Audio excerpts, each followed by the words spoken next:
I fell deeply in love with her beauty. Then I saw her true colors. She smiled at him on their wedding night, and 3 villagers who saw that smile were dead by morning. Nobody told Richard, nobody warned him, because by the time anyone dared to speak, he had already given her his name, his father's compound, and his whole foolish heart. Stay with me till the end, because what Rose was hiding was worse than anything you are imagining right now. And the truth only comes out in the last few minutes. If you love stories that don't let you breathe, hit subscribe before we start, because you don't want to miss what's coming next. It began on an Nkwo market day, the kind of afternoon when the sun sits heavy on the red earth and the whole village smells of dried fish and palm oil and sweat. Richard was 26 years old, the only son of a man everyone in Mwoma respected and feared in equal measure. A man who had died 2 years before this story starts, leaving Richard a compound, 3 barns of yam, and a silence he never explained. Richard was not a foolish man. Ask anyone in Mwoma and they will tell you. Richard carried himself like his father, quiet, careful, slow to trust. He had buried 2 proposals of marriage from respectable families because something in him kept whispering, not yet, not them. His mother, Mama Mwakego, had stopped pestering him about it. She simply prayed every morning, facing the small shrine behind her hut, that her son would find a woman who would not bring shame to his father's name. She did not know that the answer to her prayer, or the curse disguised as an answer, was already walking toward the market that very morning. Rose appeared like something from a dream nobody remembers having. She was not from Umuama. Nobody had seen her father. Nobody had seen her mother. Nobody could say which compound sent her to fetch water or grind pepper. She simply arrived at the market that Nkwo morning with a basket of udara balanced on her head, wearing wrapper the color of sunset, and every man who looked at her forgot for one dangerous second whatever he had been about to say. Richard was haggling over a goat when he saw her. He would tell you later that the goat seller's voice simply stopped reaching his ears. The world went soft at the edges. He does not remember letting go of the rope in his hand. He only remembers walking toward her, past the tomato sellers, past the old women with their basket of ogbono, until he was standing close enough to see that her eyes were not just beautiful, they were unsettling, deep like a well nobody has ever measured the bottom of. "You are staring," she said, before he could speak. Her voice had a strange music in it, like 2 voices layered on top of each other, though nobody else standing nearby seemed to notice this but him. "I'm sorry," Richard said. "I don't think I've seen you before." "You haven't," Rose answered, "and you won't again if you don't ask my name quickly enough." That was the first warning. He didn't catch it. None of us would have caught it either, because when a woman that beautiful smiles at you like a secret, your brain stops doing the job it's paid to do. He asked her name. She told him, Rose. Just Rose. No family name attached to it, no compound, no father's title. When he pressed gently about where she was from, she only said, "Far from here, farther than you'd believe if I told you." And she laughed, and the laugh was so warm that the strangeness of the answer melted away before it could sink into his mind. By the time the market closed that evening, Richard had walked her halfway to a path that led toward the forest boundary of Omoma, a path that, if you ask the elders, nobody healthy in the mind ever walked alone after sunset. She stopped him there, at the edge where the market path met the trees, and told him sweetly that she could walk the rest alone. He watched her disappear between the Iroko trees and told himself he had just met the woman he would marry. He was right. He was also completely, dangerously wrong about what that would mean. For 3 months, Richard courted Rose the way his father had courted his mother, sending small gifts, visiting when he could find her, which was strange in itself because she never told him exactly where to find her. She would simply appear at the stream, at the market, once even inside his own compound gate at an hour he swore he hadn't told her, smiling like she'd been waiting there for hours. His best friend, Tunde, a broad-shouldered man who had grown up throwing stones at the same mango tree as Richard since they were boys, was the first person to say it out loud. Something is not right with that girl, Tunde told him, one evening as they sat outside Richard's OB drinking palm wine. Richard laughed it off. Maybe you are just jealous, he said, though there was a small cold seed planted in his chest that night, one he chose to ignore, the way men in love often choose to ignore the one true thing a friend tells them. But Tunde wasn't finished. He leaned closer, lowering his voice like the trees themselves might be listening. Old Mama Efe wants to see you. She says it's urgent. Now, Mama Efe was not a woman you ignored. She was the oldest diviner in Umuoma, older than anyone could accurately count. A woman whose eyes had gone milky white with age, but whose sight, people whispered, had only sharpened with the loss of ordinary vision. She rarely summoned anyone. People went to her, trembling, begging for her wisdom.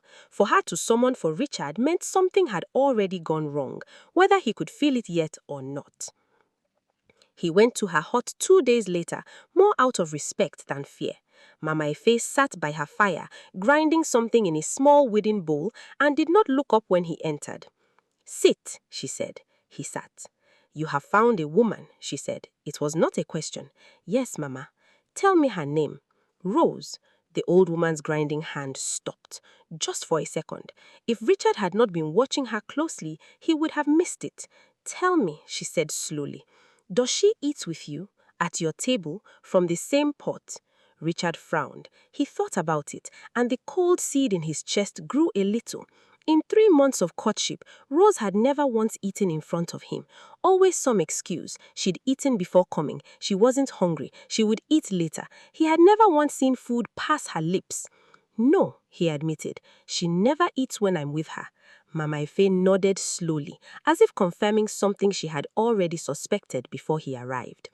"Does she cast a shadow?" The question landed like a stone dropped into still water. Richard opened his mouth to answer, then closed it again, because he realized with a creeping unease that he did not know. He had never checked. Why would a man check whether the woman he loved cast a shadow? "I don't know," he said quietly. "Then find out," Mama Efe said, "before you marry her. Find out and come back to me with the answer. Because if I am wrong, old woman that I am, then you will marry her with my blessing and I will dance at your wedding myself. But if I am right," she trailed off, returning to her grinding as though the conversation had already exhausted her. "If I am right, Richard, then you are standing at the edge of something that has already swallowed men better than you." If you are new here, this is exactly the kind of story we tell. Folk tales with real weight to them, real stakes, real fear. Subscribe now so you don't miss how deep this one goes, because we are only getting started, and what Richard discovers next will change everything you think you understand about Rose. Richard left Mama Efe's hut with his heart pounding in a way it had never pounded before. Not from love this time, but from something colder.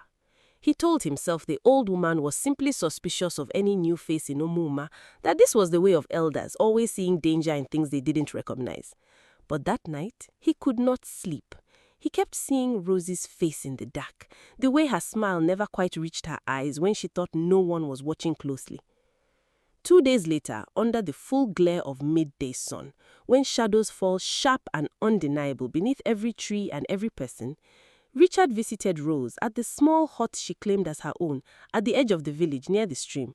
He found her sitting outside shelling melon seeds, her wrapper glowing gold in the sunlight. He stood a few paces away and looked down deliberately at the ground beneath her. There was no shadow. The earth beneath her was bare, sunlit, ordinary, while beneath every tree, every stone, every person who happened to walk past, shadows stretched long and dark across the red soil. But beneath Rose, nothing. As if the sun itself refused to acknowledge that she was standing there. Richard's blood went cold. He must have made a sound because Rose looked up sharply, and for one terrible second, before she smiled again, he saw something flicker across her face. Not embarrassment, not fear of being caught, something closer to grief. "You're staring again," she said softly. "Rose," he said, and his voice came out unsteady. "Who are you?" She set down the bowl of melon seeds, slowly, deliberately, and patted the ground beside her. "Sit," she said, "and I will tell you a story. But you must promise me something first." "What?" "That whatever I tell you, you will let me finish before you run." Richard sat. His legs felt weak beneath him, though whether from fear or from the terrible pull he still felt towards her, even now, even with the truth cracking open in front of him, he could not see. "Many years ago," Rose began, "there was a woman in this very village. Her name was Neka. She was beautiful, the way I am beautiful, the way that men make foolish and women jealous. She fell in love with a young farmer, a man with strong hands and a stronger name in this community. He promised to marry her. He took everything a man takes from a woman who trusts him completely. And then, when her belly began to grow round with his child, he abandoned her. He told the village she had bewitched him, that she was not truly human, that he had been under a spell. The elders believed him because elders always believe the man with land and yams over the woman with nothing but her word. They drove Neka out. She wandered into the forest heavy with child with nowhere to go, and she was never seen alive again." Richard sat frozen, his mouth dry. "Why are you telling me this?" "Because," Rose said, and her voice cracked on the word, "that farmer's name was Okonkwo, your father." The world tilted beneath Richard. He wanted to say it was impossible, that his father was an honorable man, that this was some cruel trick. But even as the denial rose in his throat, something in him, some old family unease, some half-remembered look his mother used to get whenever anyone mentioned his father's youth, told him it was true.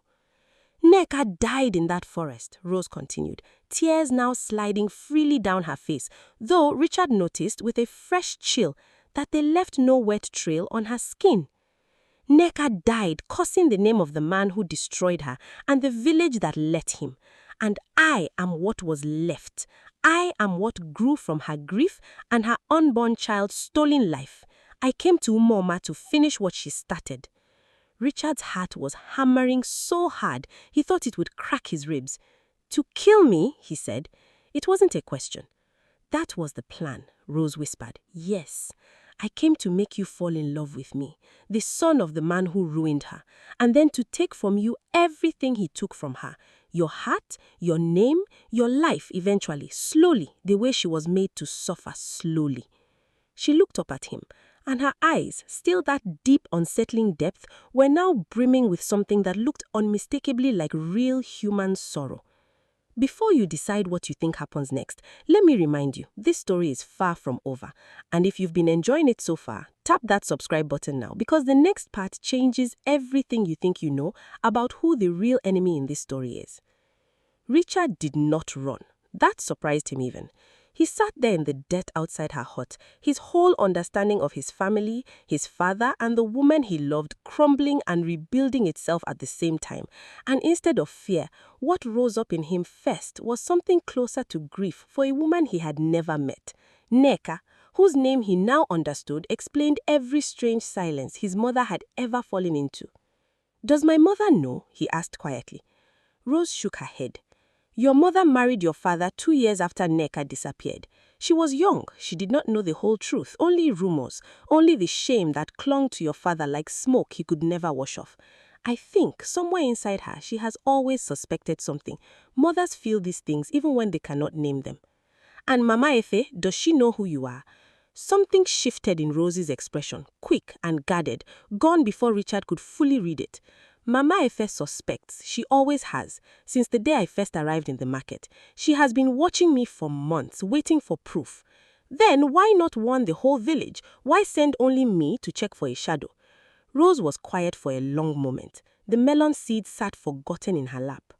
"Because Mama Efe made a bargain with Neka's spirit long before I ever took this form. A bargain that if the punishment fell only on Okonkwo's bloodline and no innocent villager was harmed in the process, she would not interfere. She has been keeping her end of an old promise. She let this happen because she believes, somewhere in her old bones, that your father's sin deserves to be answered. This was meant to be a simple story. It should have been simple. A beautiful woman, a foolish man, a lesson about looking past the surface. But it was already, by this point, twisting into something far messier, far more human than Richard had bargained for. Because the villain in this story, if there was even a clean villain, kept refusing to stay in her corner. Over the following weeks, Richard did not tell his mother. He did not tell Tunde the full truth, only that Mama Ife's suspicions had some grounding, that he needed time to think. He continued seeing Rose, though everything between them had changed, thickened with a terrible, fragile honesty. She no longer pretended to eat. She no longer hid the absence of her shadow when the sun was high. She told him, piece by piece, painful piece, what it was like to exist as grief-giving form, to have been created for one purpose and to feel that purpose crumbling every time he looked at her with something other than fear. What happens, Richard asked her one evening as they sat by the stream where she'd first told him the truth. What happens if you don't finish what you were made to do? Rose looked out over the dark water for a long time before answering. I don't know. Spirits like me are not usually given the freedom to choose. I was shaped from Nneka's rage and her unborn child's stolen life. If I abandon the purpose I was built for, I don't know if I simply fade away or if something worse happens. Nneka's spirit is still out there, Richard, still grieving, still furious. I am only the part of her she sent forward. The rest of her waits. That answer should have terrified him more than it did.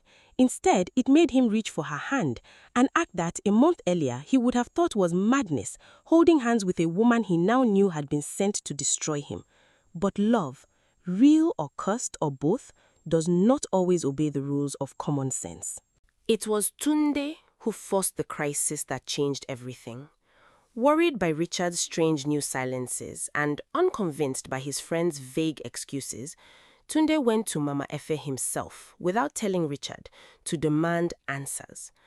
What he learnt there sent him running to Richard's compound in the dead of night, pounding on the gate until Richard's mother awoke and let him in, terrified something had happened to her son.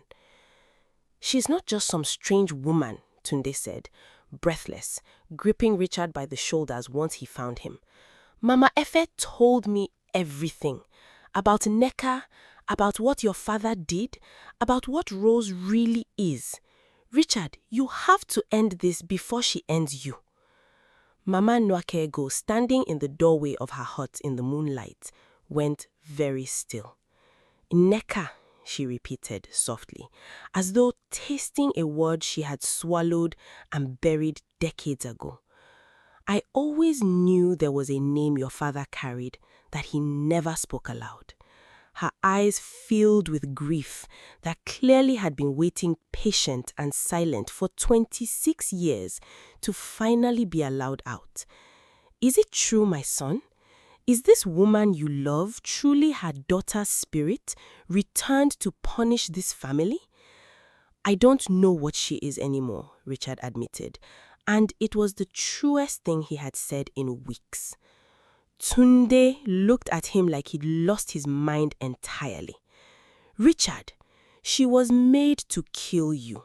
However kind she seems now, however much you feel for her, that purpose does not simply disappear because you held her hand by a stream one evening. He wasn't wrong to worry, because that same night, miles away in the deep forest, something old and patient stirred. We're getting close to the heart of this story now, the part where everything Richard believes gets tested at once. If you want to see how this plays out, and trust me, it is not what you're expecting, stay subscribed, because the next few minutes decide everything. 3 nights after Tunde's warning, Richard awoke to the sound of his own name being called, softly from somewhere beyond his compound walls. He rose, half dreaming, and found Rose standing just outside his compound in the moonlight, her face pale with something he had never seen on her before, pure terror. She's coming, Rose whispered. Nneka, the rest of her. She has felt what has grown in me, this love I was never supposed to have, and she believes I have betrayed her purpose. She is coming to finish what I could not bring myself to do." "Then we run," Richard said immediately, reaching for her. "There is nowhere to run from her, Richard. She is grief itself, given 26 years to grow teeth. She will find you wherever you go." Rose gripped his hands, her cursed cold fingers trembling in his warm ones. "There is only one way to stop this. You must go to Mama Efe tonight, before dawn. Only she has the power to release Nneka's spirit properly, to let her finally rest instead of hunt. But she will only do it if the truth is spoken aloud, fully, by someone from your father's bloodline. A confession, a true one, not an excuse." Richard did not hesitate. He awoke his mother, gathered Tunde from his compound on the way, and the three of them, along with Rose walking silently a pace behind, hurried through the sleeping village toward Mama Efe's hut as the sky began its first pale shift toward dawn. Mama Efe was already awake when they arrived, sitting by her fire as though she had been expecting them for years, which in a sense she had.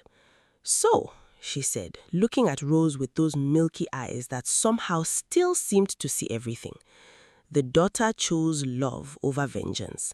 I wondered if you would find the courage." "She's in danger, Mama Efe," Richard said urgently. "Nneka is coming." "I know," Mama Efe said calmly.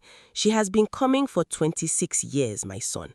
Tonight is simply the night she arrives."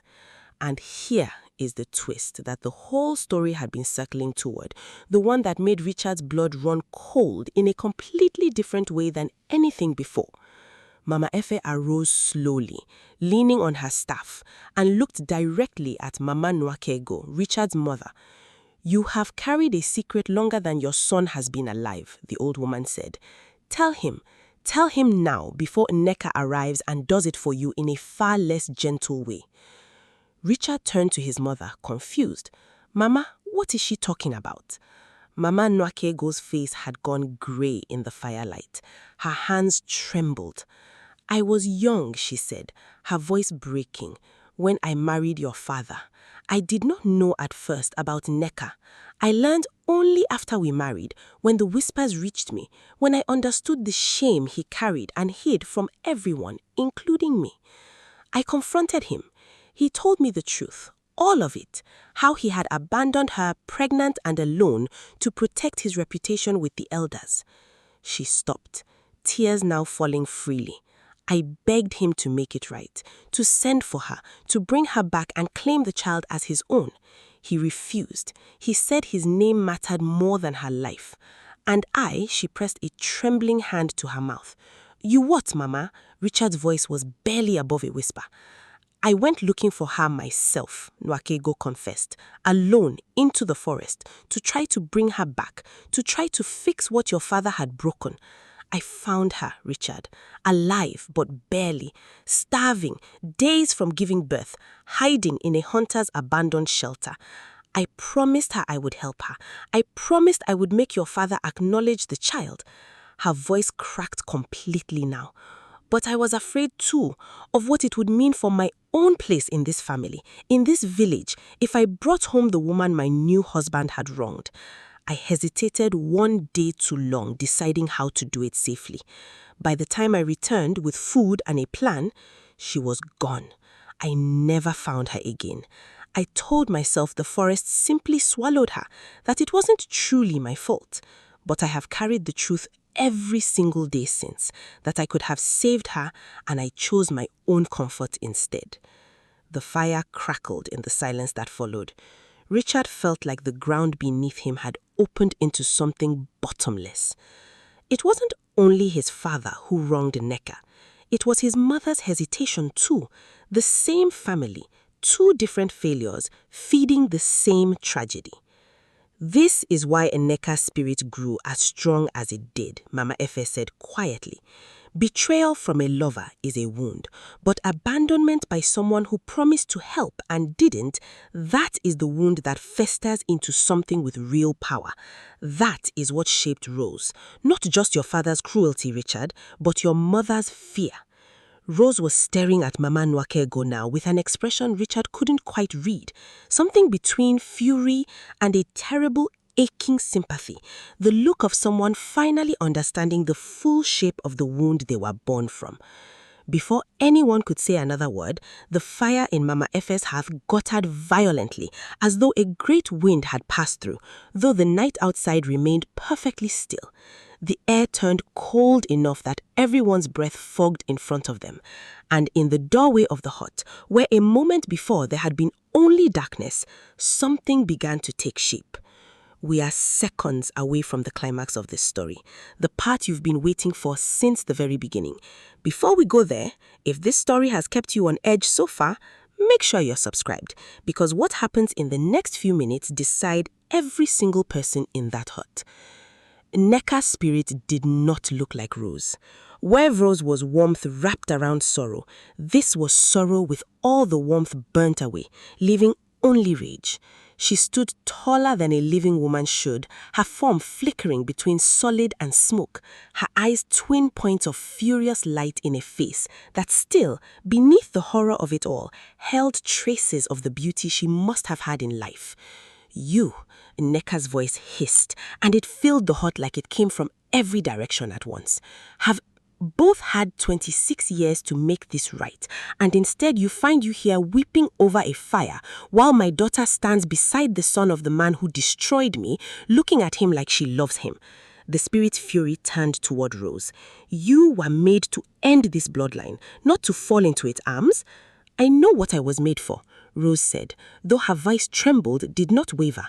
"But I have lived among these people now for months, not as a weapon, but as myself, whatever self I was allowed to have. And I have learned something you never let yourself learn in your grief, mother. Not everyone in this family is the man who wronged you." His mother let me die. Nneka's voice cracked the air like thunder, and the hut walls groaned under the force of it. She promised to help and chose her comfort instead. She is no better than he was. She was young and afraid, and she has carried that shame every day since, while your rage has only grown, feeding on itself, blind to anything except the wound. Mother, please, look at Richard. Look at what he has done since learning the truth. He did not run from me. He did not deny what his father did. He sat in the dirt and grieved for a woman he never met. Is that not enough? Must the punishment fall on someone who had no part in the crime at all? For a moment, it seemed as though the spirit might relent, her flickering form growing slightly less violent, slightly more the shape of a grieving mother than a vengeful ghost. But then her burning eyes fell on Mama Nwakego again, and the fury surged back, fresh and unforgiving. "It is her I want," Nneka said, and the temperature in the hut dropped so sharply that frost began to form on the edges of the doorway. Richard felt his mother grip his arm, shaking, and something in him hardened with a resolve he didn't know he had.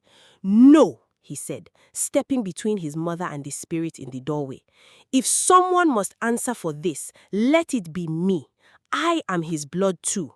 I benefited from his name, his land, his standing in this village, all built on what he did to you. If you need someone from this family to suffer, take it from me, not from a woman who has spent 26 years drowning in guilt for a mistake she made when she was younger and more afraid than any of us standing here tonight." "Richard, no," Rose said, gripping his other arm. "This isn't your fight to end this way." "It's the only way I know how to end it honestly," Richard said quietly, not taking his eyes off the burning-eyed spirit in the doorway. "Punishing my mother will not undo what happened to you. It will only be one more person suffering for something they didn't fully choose. If you truly want justice and not just more pain passed along the same broken chain, then you have to decide right now whether you want a bloodline to bleed forever or whether you want it to finally stop." The hut fell into a silence so complete that Richard could hear his own heartbeat pounding in his ears.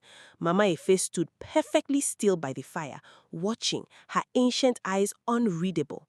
Tunde had pressed himself against the far wall, too frightened to speak, his hand instinctively in front of Mama Nuakego, like he could somehow shield her from a force that could pass through walls. Nneka's spirit stared at Richard for a long, terrible moment, her flickering form casting strange, shifting shadows across the hut. And then, slowly, something in her posture changed.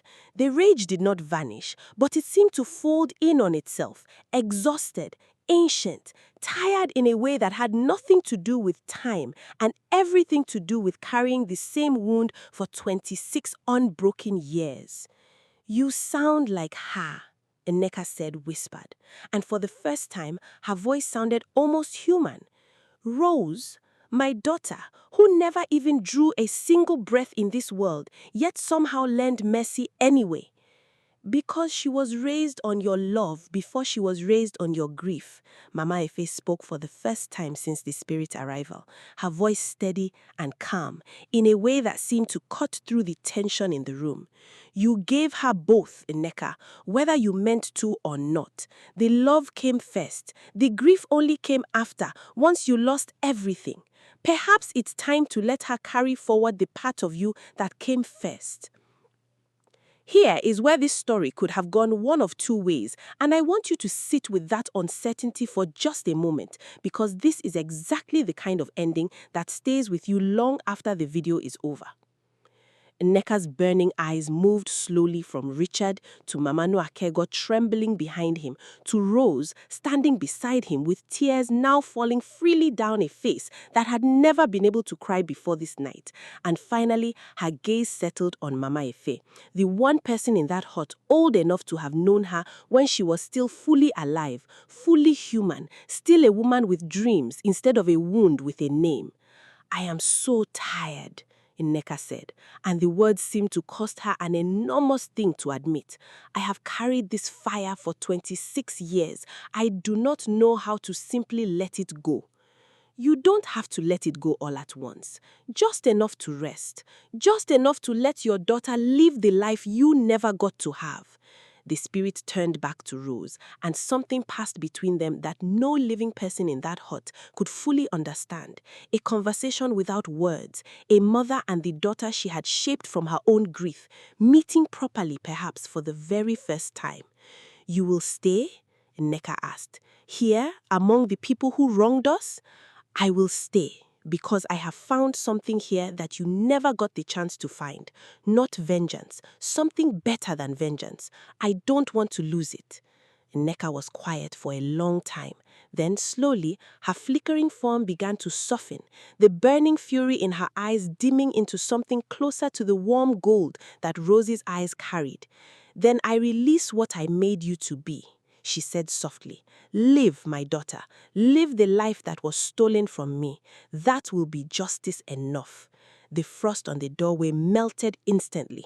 The unnatural cold lifted from the hut like a held breath finally released, and Nneka's spirit dissolved into the night air. Not violently, not with a scream of unfinished rage, but softly, like smoke rising from an extinguished fire. Gone, but somehow everyone in that hut could feel it, finally at peace. For a deeply moment, nobody in the hut moved. Then Mama Nuakego collapsed to her knees, sobbing, 26 years of buried guilt finally breaking loose at once, and Richard knelt beside her, holding her, while Rose stood a few steps away, her hand pressed to her chest, as though checking, for the first time in her strange existence, whether her heart, if she even had one, was still beating with purpose. Mama Efe watched them all with something that might have been the ghost of a smile on her ancient face. "It is done," she said quietly.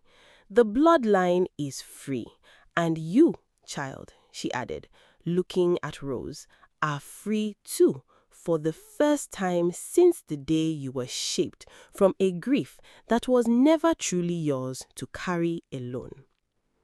Dawn was breaking by the time they left Mama Efe's hut, the sky turning that soft orange gold that follows every long, terrible night in this part of the world. Richard walked beside his mother, supporting her still trembling weight, while Rose walked on his other side, her hand finally, truly, resting in his, without the shadow of a curse hanging over either of them. But this is the part of the story most people get wrong, thinking a resolved curse means an easy ending.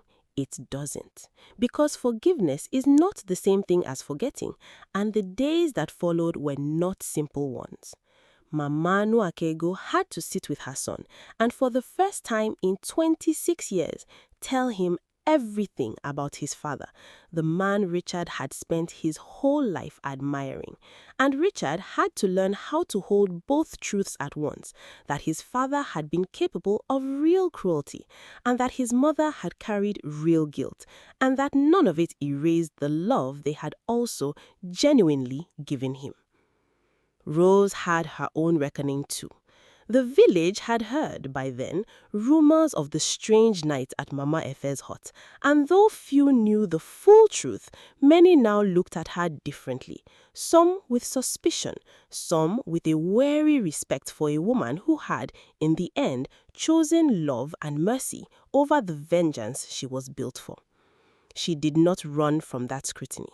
She stayed, slowly earning trust the way any newcomer must, one small, honest act at a time, until the whispers faded and she simply became, to most of Umuoma, Richard's wife, nothing stranger than that. They married 3 months later, in a small ceremony that Mama Efe herself blessed, standing at the front with her milky eyes fixed on the couple, like she was seeing something none of the rest of them could see. Tunde stood as Richard's best man, still shaking his head occasionally at the memory of everything he'd witnessed, but grinning wider than anyone else at the celebration. And Mama Nuakego, for the first time in years, danced. If you've made it this far, you already know this wasn't a simple love story, and it was never meant to be. It was a story about the wounds we inherit without asking for them, and the choices we make about whether to pass them forward or finally let them heal. Years later, when their own children asked Richard why their grandmother sometimes grew quiet and sad for no clear reason, he would tell them a version of this story, softened at the edges for young ears, but true in its bones. He would tell them about a woman named Ineka, wronged by a man who valued his name more than her life, and about the daughter that grief shaped from her sorrow, and about how that daughter chose, against everything she was built for, to love instead of destroy. He would tell them that beauty had once nearly cost him everything, not because beauty itself was dangerous, but because he had almost let it blind him to the deeper truth underneath it, the truth that people and spirits and even curses are rarely as simple as they first appear. That the real danger was never Rosie's face, it was the temptation to stop looking past it.